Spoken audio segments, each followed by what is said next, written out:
Jadi beliau ni pun tengok dekat bahagian belakang bonet.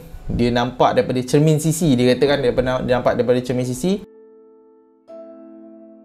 Okey, baik. Assalamualaikum warahmatullahi wabarakatuh dan selamat kembali semula ke channel Farhan Jamal. Okey, baik. Pada malam ni sebenarnya FJ buat video santai saja, iaitu berkaitan dengan kisah-kisah yang FJ dapat daripada inbox yang FJ terima. Okey, pertama sekali FJ nak minta maaf kerana FJ telah lama tak boleh nak bagi perhatian kepada channel YouTube ini disebabkan kerana FJ sibuk dengan kerja. Jadi sekarang ni baru lega sikit daripada urusan kerja. Jadi insyaAllah AJ akan mula balik. Macam AJ cakap lah, kalau AJ ada masa untuk melakukan editing video dan sebagainya, barulah AJ akan keluarkan video. Okay? Jadi pada malam ni AJ ada dapat mesej daripada salah seorang mungkin subscriber di YouTube yang bernama Gans Vape. Okay, jadi beliau mesej FJ di dalam inbox. Jadi FJ akan baca terlebih dahulu mesej yang diberikan oleh beliau. Assalamualaikum FJ. FJ tak nak try ke review jalan yang dari Kuala Pilah menuju ke Muazzam? Jalan tu kalau malam seram. Saya pernah lalu jalan itu dengan motosikal dari Kuala Terengganu ke Negeri Sembilan. First time saya lalu, saya tak tahu kat jalan tu tak ada pam minyak. Saya lalu sebab member syorkan. Silap saya satu je, saya lalu waktu malam. Pendekkan cerita, motor saya mati, minyak tak dan. Dengan gelapnya dan dengan pam minyak tak ada, kelapa sawit, tambah hutan kiri kanan, sampailah subuh baru ada sebiji lori India tumpangkan motor saya dekat belakang. Sampailah jumpa pam minyak kampung kecil. Memang azab lah nak menunggu sampai ke subuh itu. Macam-macam bunyi, macam-macam hal jadi. Lepas kes tu taubat saya tak lalu dah kalau malam. Masa tu tahun 2017 FJ. Sekarang saya lalu siang sahaja. Okey, seterusnya dia sambung mesej tersebut. Waktu tu memang saya tak tahu apa-apa sebab tak pernah lalu. Member kata jalan itu dekat, kira macam shortcut untuk ke Negeri Sembilan. So tak tahu, tak ada pam minyak. Saya kerja dekat Seremban. Memang saya ulang alik Terengganu dengan motor 2 bulan sekali. Dan lepas kes itu tobat saya tak nak lalu dah malam jalan itu. Sekadar ingin berkongsi je FJ. Next time mana tahu FJ nak buat video review jalan tersebut. Semoga sihat dan terus maju FJ. Okey, baik. Ini mesej yang disampaikan oleh Gans Vape lah. Dia tidak menceritakan akan gangguan yang diterima. Cumanya pada waktu dia lalu jalan daripada Muazzam untuk menuju ke Kuala Pilah, motosikal beliau kehabisan minyak dan dia lalu pada waktu malam. Kemudian apa yang FJ faham daripada cerita yang disampaikan itu, beliau menunggu sehingga waktu subuh. Maksudnya tak ada kenderaan lah. Okay, ataupun FJ tak sure sama ada dia jumpa juga mungkin ada kenderaan yang melalui, tapi mungkin kenderaan tak berani lah nak berhenti kan, disebabkan mungkin kerana faktor keselamatan dan sebagainya. Jadi kalau bayangkan kalaulah dia gerak awal malam, mungkin dalam pukul 9, pukul 10 dia berada di jalan tersebut. Beliau duduk dekat jalan tu sampai subuh. Kemudian ada satu lori lah yang baru berani nak menumpangkan beliau. Itu pun dah masuk waktu subuh dan menghantar beliau ke kampung kecil. Itu pengalaman yang dikongsikan oleh beliau lah. Okey, untuk pengetahuan semua, jom kita tengok akan maps terlebih dahulu bagaimana keadaan jalan ini pada waktu siang. Okey, sebenarnya jalan ni adalah Jalan Bahau Keratung. Okey, nama jalan tu Jalan Bahau Keratung, iaitu kalau tengok memang daripada Muazzam Shah dia akan menuju ke Bandar Tun Abdul Razak. Kemudian dia akan sampai ke Sempang 3 Keratung. Dekat Sempang 3 Keratung itu akan terus sampai ke Kuala Pilah lah. Okey, akan menuju ke Kuala Pilah dan menuju ke Negeri Sembilan ataupun ke Seremban.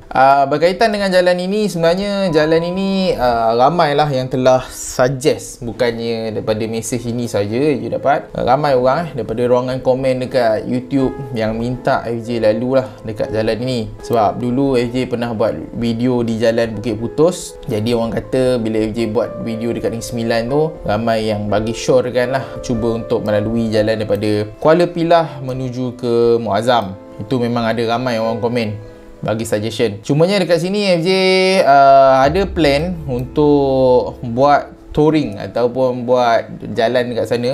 Cumanya masih tidak ada kesempatan lagi, di mana FJ ingat FJ nak buat touring daripada Johor lah Maksudnya akan lalu Paguh, pergi ke Keluang, lepas tu lalu Kahang, lalu Jalan Jemeluang, naik ke atas ke Mersing, kemudian pergi ke Rompin, daripada Rompin pergi ke Muazzam Shah, maksudnya daripada Muazzam Shah pergi Kuala Pilah. Maksudnya maps yang FJ nak lalu tu FJ akan pusing dekat sekitar kawasan daripada Johor sampai ke Pahang, sampai ke Negeri Sembilan.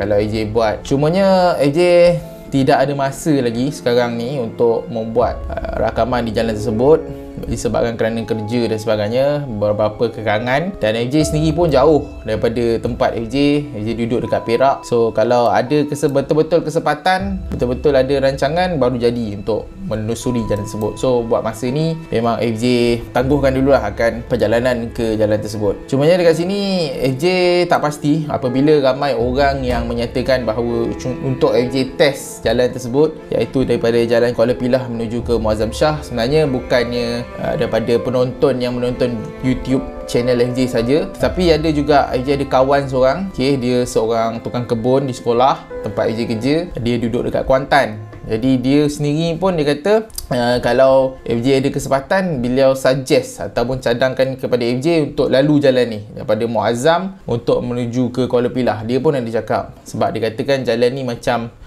seram untuk dilalui pada waktu malam. Cumanya apabila FJ cari cerita berkaitan dengan jalan ini, adakah ini jalan seram, tidak banyak cerita yang ada dekat jalan ini, melainkan kes-kes kemalangan yang berlaku lah dekat jalan ni. Orang kata banyak kemalangan yang berlaku dekat jalan tersebut. Ada satu kisah pun yang diceritakan dekat laman web Vision Shasha berkaitan dengan jalan ini, di mana beliau ini bekerja dekat Seremban, Pelabuhan Kuantan. Jadi dia ada trip untuk menuju ke Seremban pada waktu itu, dan nak jadikan cerita, dia ingatkan dia akan lalu pada waktu siang lah, tapi disebabkan kerana waktu tu dia tunggu barang mungkin turun kat pelabuhan itu dah lewat, maksudnya tidak mengikut jadual, jadi dia lalu jalan tersebut pada waktu malam untuk mungkin menghantar barang ke apa, tak pasti Okey, kemudian apabila beliau mula lalu jalan tersebut, beliau sampai dekat jalan yang FJ cakap tadi, iaitu jalan Bahau Keratong tadi. Okey, dia sampai dalam pukul 11.30 malam, dia ada di atas jalan tersebut lah, dan tidak banyak kenderaan yang melalui jalan tersebut. Dijumpa dengan sebuah lori daripada arah hadapan, kemudian lori tersebut memainkan lampu tinggi kepada beliau. Kemudian bila dia hadapan lagi, tak selang berapa lama lepas tu ada sebuah kereta juga melakukan perkara yang sama lah, iaitu main lampu kepada beliau. Jadi waktu tu tak pasti sama ada beliau ni seorang diri ataupun berteman, dan beliau rasa macam ada mungkin tak kena pada kereta beliau. Jadi beliau ni pun tengok dekat bahagian belakang bonet, dia nampak daripada cermin sisi, dia katakan dia nampak daripada cermin sisi, nampak seperti kibaran kain yang ada dekat dia punya bonet belakang. Jadi apabila dia nampak macam situasi seperti itu, apabila beliau toleh ke arah belakang melalui cermin belakang, beliau tak nampak apa-apa. Tapi bila beliau tengok daripada cermin sisi belah kanan, mungkin nampak seperti ada kain yang berkibar dekat bonet belakang kereta tu lah. Itu gangguan yang beliau alami. Okey, baik, kejadian ni sampai dikatakan beliau sampai dekat Jalan Palung Utama. Apabila beliau sampai dekat Jalan Palung Utama, beliau dapati bahawa kain yang berkibar tersebut telah pun tiada, dan cerita itu habis sampai di situ sajalah. Cumanya dia tak pasti sebenarnya kejadian ini berlaku adakah disebabkan kerana gangguan ataupun tidak, sebab dia kata dia mengalami seperti itu je. Okey, baik, jadi cerita tu sampai di situ saja, dan orang ni dia tak pasti sama ada dia mengalami gangguan ke apa ke, dia sendiri pun tak sure. Dan cerita ini dikeluarkan dalam Vision Shasha, dalam cerita Vision Shasha pada tahun 2021. Kejadian ini berlaku pada tahun bila tidak dapat dipastikan lah. Cuma dia kata pada waktu itu tak ada lampu jalan lagi. Dia tak pasti sekarang dah 2022, adakah Jalan Bahau Keratong itu dah ada lampu jalan ke, ataupun dah moden ke, dah okey ke kan. Berbanding zaman dulu, kita tak pasti keadaan itu, sebab FJ sendiri pun tak pernah lalu. Cumanya itulah kisah seram yang ada dekat Jalan Bahau Keratong yang FJ jumpa. Cumanya ramai orang suggest FJ try lalu jalan tersebut. Mungkin FJ rasa sebab jalan tersebut adalah jalan yang mungkin orang tak berapa lalu sangat pada waktu malam, kemudian suasana itu kalau orang lalu dia rasa creepy, mungkin lalu di jalan tersebut lah. Tapi kisah tak berapa banyak. Jadi dekat sini kalau korang ada kisah seram dekat jalan Bahau Keratung ini, korang boleh kongsikan dekat ruangan komen di bawah. Okey baik, jadi jalan ini adalah merupakan jalan utama lah yang FJ target untuk lalu daripada Muazzam untuk menuju ke Kuala Pilah. Ramai orang yang suggest jalan ni, tapi FJ masih tidak ada kesempatan lagi. So sampai di sini sajalah untuk kisah berkaitan dengan jalan Bahau Keratung ini. Kalau korang ada kisah seram, korang boleh sharekan dekat bawah. Okey, untuk pengetahuan semua, FJ nak bagi tahu kepada korang bahawa sekarang ni FJ dah hampir semua jalan seram yang ada dekat Perak ni FJ rasa FJ dah lalui. Cuma ada beberapa jalan yang mungkin tak famous yang masih belum FJ lalui lah. So insyaAllah sekarang ni mungkin dah habis trip FJ dekat negeri Perak ni. FJ rasa semuanya FJ dah lalu. Lepas ni mungkin FJ akan pergi ke bahagian utara pula yang berdekatan dengan sempadan negeri Perak ni, di mana ada beberapa jalan lagi yang FJ tak lalu lagi lah. Belah-belah bawah Kedah tu kan, belah-belah selatan Kedah tu FJ tak jalan lagi. So mungkin pada masa akan datang FJ akan trip ke sana dulu. Kemudian Perlis pun FJ tak dapat lagi untuk pergi sana lagi. So mungkin lepas tu dekat-dekat dululah. Okey, trip jalan FJ akan pergi yang dekat-dekat. Kemudian kalau ada kesempatan baru FJ akan pergi kepada trip yang lebih jauh lah, sama ada Negeri Sembilan ataupun utara Johor ataupun belah-belah Pahang dan sebagainya. Okey, itu yang FJ target lah. Sebabkan kita sendiri pun dalam fasa COVID dan sebagainya, FJ tak dapat nak buat video seperti dulu lah. Tu keadaan sekarang. So FJ ingat sampai di sini saja untuk video kali ni. Jangan lupa like, share dan subscribe channel ni. InsyaAllah akan datang FJ akan ceritakan kisah-kisah yang ada kepada korang. Dan FJ minta maaf di atas kelewatan FJ upload video pada masa kini lah. Okay, Assalamualaikum, selamat malam dan jumpa lagi. Bye.